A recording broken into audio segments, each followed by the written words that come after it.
దేవినేని అవినాషు, తలశిల రఘురాము, లేళ్ల అప్పిరెడ్డి ఇట్లాగా పలువురు నాయకుల్ని ఇప్పుడు వీళ్ళందరూ సుప్రీంకోర్టుకి వెళ్ళారు.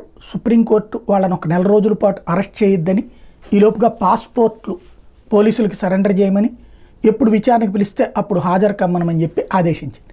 ఈ నేపథ్యంలో సుప్రీంకోర్టు ఆ ఉత్తర్వుల్ని చేతబట్టి వాళ్ళందరూ మంగళగిరి పోలీస్ స్టేషన్కి వెళ్ళి తమ పాస్పోర్టులు సరెండర్ చేశారు. ఇక నెక్స్ట్ ఏం చేస్తారు? సహజంగా పలు దఫాలు పిలుస్తారు. ఇక్కడ వీళ్ళందరినీ ఎలాగైనా సరే అరెస్ట్ చేయాలన్నటువంటి ఆలోచన ఉంది.